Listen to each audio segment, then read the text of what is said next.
बिस्मिल्लाहिर्रहमानिर्रहीम।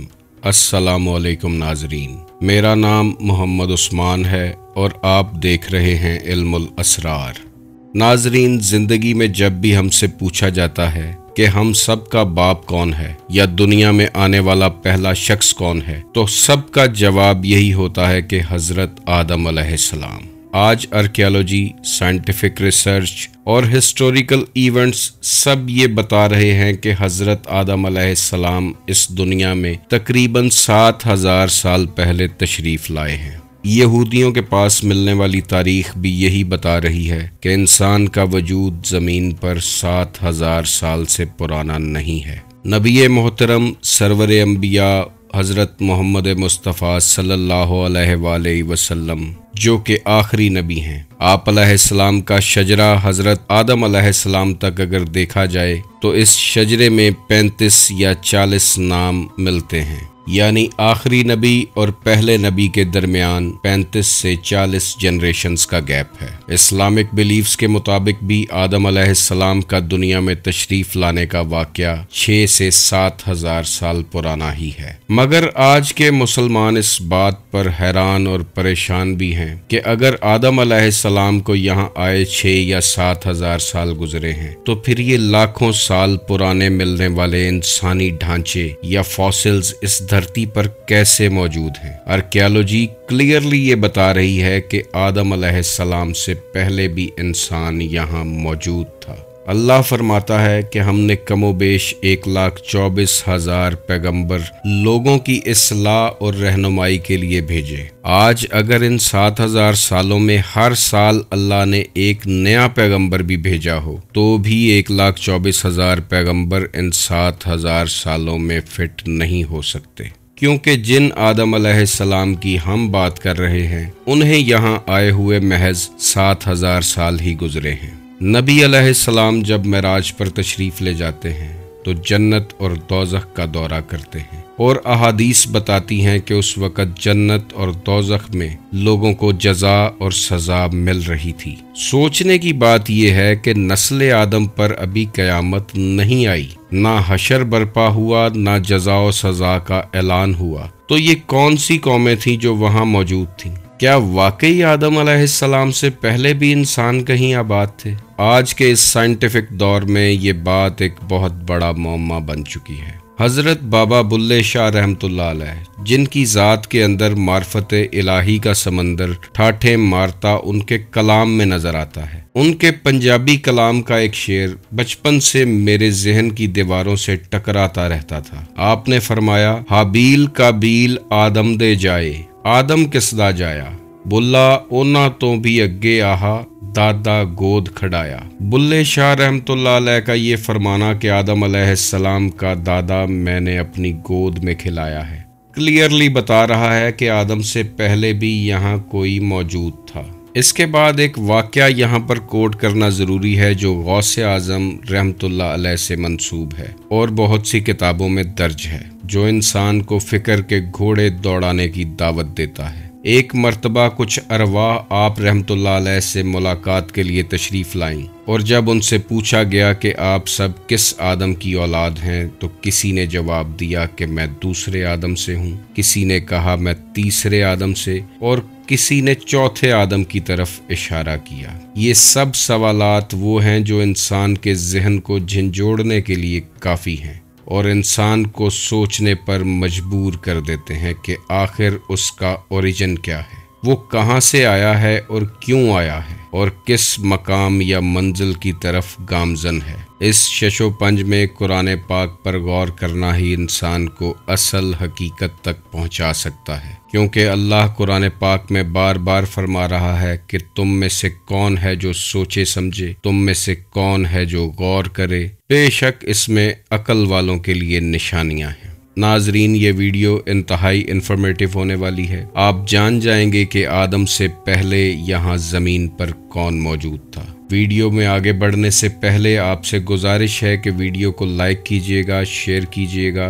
और चैनल को सब्सक्राइब कीजिएगा ताकि हमारा और आपका राब्ता बना रहे। नाजरीन, सबसे पहले सूरह बकरा की आयत 30 की तरफ चलते हैं और इस पर गौर करते हैं। अल्लाह फरमाता है कि याद करो जब तुम्हारे रब ने फरिश्तों से फरमाया, मैं ज़मीन में अपना नायब बनाने वाला हूँ। तो उन्होंने अर्ज़ किया, क्या तू ज़मीन में इसे नायब बनाएगा जो इसमें फसाद फैलाएगा और खून बहाएगा। आखिर फरिश्तों को कैसे पता था कि ये आदम जिसे अल्लाह अपना खलीफा बनाने वाला है वो फसाद करेगा और खून बहाएगा। यकीनन उन्होंने ऐसे वाक़यात पहले देख रखे होंगे। अगर आप सोचते हैं कि आदम से पहले ज़मीन पर जन्नात आबाद थे तो याद रखें, जन्नात फसाद तो फैला सकते हैं मगर खून नहीं बहा सकते, क्योंकि वो ऐसी मखलूक हैं जो आग से बनी है, ना कि गोश्त, पोस्त और हड्डियों से। फरिश्तों ने अपनी राय आदम अलैहिस्सलाम से बुग़्ज़ की बुनियाद पर नहीं दी, क्योंकि वो बुग़्ज़ जैसी कसाफ़तों से पाक हैं। उन्होंने अपनी राय मुशाहिदे की बुनियाद पर दी, क्योंकि वो यकीनन ऐसी मखलूक को देख चुके थे जो गोश्त, पोस्त और हड्डियों से बनी आदम की तरह थी और ज़मीन पर खून रेजी कर चुकी थी। शेख सदूक ने अपनी किताब खिसाल में इमाम जाफर सादिक अलैहिस्सलाम से एक हदीस नकल की है। आप फरमाते हैं, जब अल्लाह ने ज़मीन पैदा फरमाई तो इसमें 7 जहान बनाए जिन्हें यक्के बाद दीगरे ख़त्म कर दिया गया, और वहाँ बसने वाली जनरेशन्स आदम अलैहिस्सलाम से नहीं थीं। अल्लाह ने इन सब को ज़मीन की तह से एक के बाद एक खल्क फरमाया था और आखिर में अल्लाह ने आदम अलैहिस्सलाम को बनाया और ये करंट जनरेशन उनसे चली। नाजरीन, अल्लाह फरमाता है, हमने हर कौम की रहनुमाई के लिए उसमें पैगंबर भेजे, तो यकीनन उन कौमों पर भी अल्लाह का डर सुनाने वाले पैगंबर आए होंगे, लेकिन हमें उनकी ज़्यादा इन्फॉर्मेशन नहीं है। शेख सदूक अपनी किताब तौहीद में इमाम जाफर सादिक अलैहिस्सलाम से एक और हदीस कोट करते हैं।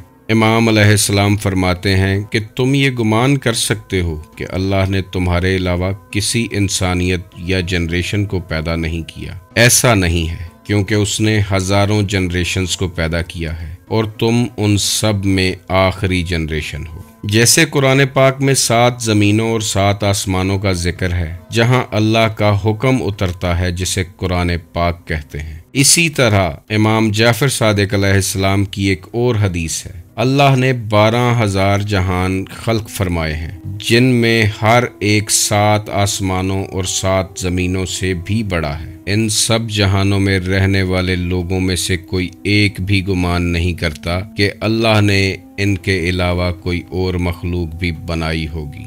ये हदीस इस बात की तस्दीक करती है कि आदम अलैहिस्सलाम की नस्ल के अलावा भी इंसानी नस्लें मौजूद हैं। इमाम अलैहिस्सलाम के मुताबिक इस आदम से पहले हज़ारों आदम और उनकी हज़ारों जनरेशन्स हो गुजरी हैं। अब चलते हैं कुरान पाक में मौजूद सूरह हिजर की आयत 26, 27 और 28 की तरफ, जिसमें वाज़िया दलाइल मौजूद हैं जो फ़िक्र का एक नया दरवाज़ा खोलते हैं।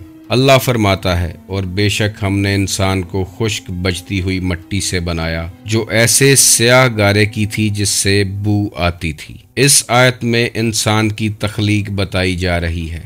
लफ्ज़ इंसान वाज़िया है। और अगली आयत में अल्लाह फरमा रहा है, और हमने इससे पहले जन्नात को बगैर धुएं वाली आग से पैदा किया। यहाँ जन्नात की तख्लीक की बात हो रही है। आयत 28 में अल्लाह फरमाता है, और याद करो जब तुम्हारे रब ने फरिश्तों से फरमाया कि मैं एक आदमी को बचती हुई मिट्टी से पैदा करने वाला हूँ जो मिट्टी बदबूदार स्याह गारे की है। इस आयत में जिसको तख्लीक किया जा रहा है वो बशर है। अरबी इतनी फसीहो बलीग ज़बान है कि दूसरी ज़बानों में इसका 100% दुरुस्त तर्जमा करना मुमकिन नहीं है। इसीलिए कुरान पाक की ढेरों तफासीर लिखी जा चुकी हैं। अल्लाह ने यहाँ इंसान और बशर 2 अलग अल्फाज इस्तेमाल किए हैं जिसमें अकल वालों के लिए निशानियां हैं। शायद यहाँ 2 अलग क्रिएशंस की बात हो रही है। जिस आदम की यहाँ बात हो रही है उसकी तख्लीक 6 या 7 हज़ार साल पहले ही हुई है,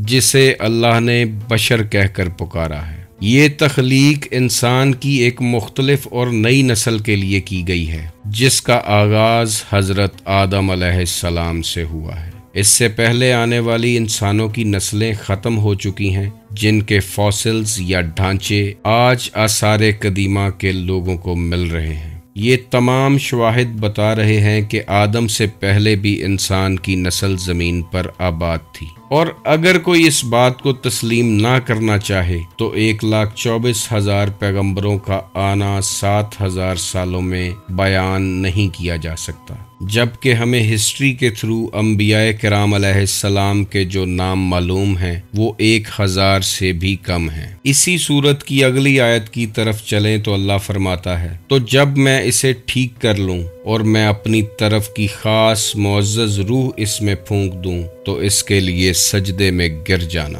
یہ ہے وہ آدم جس میں اللہ نے اپنی روح پھونکی تھی، یہی وہ آدم ہے جسے عظمت والا علم الاسماء عطا کیا گیا تھا، اور یہی وہ آدم ہے جسے ابلیس نے سجدے سے انکار کیا تھا۔ پہلے آدموں کو سجدہ کرنے کی شاید ضرورت نہیں تھی، کیونکہ ان کے پاس عظمت والا علم نہیں تھا جو اللہ نے اس آدم میں رکھا تھا۔ یہی وہ آدم ہے جس کو وہ خاص امانت سونپی گئی تھی، جس کا قرآن پاک میں ذکر ہے کہ وہ امانت جسے آسمانوں، زمینوں اور پہاڑوں نے اٹھانے سے انکار کر دیا تھا۔ اسی آدم کی فطرت میں معرفت الہی کا بیج رکھا گیا تھا، اور سب سے بڑی بات کہ اس آدم کے اندر اللہ نے نور محمدی صلی اللہ علیہ وآلہ وسلم رکھا، اور اسی آخری آدم کی نسل سے آخری نبی علیہ السلام تشریف لائے، اور نبوت کا سلسلہ بھی آخری آدم کی نسل میں ختم ہو گیا۔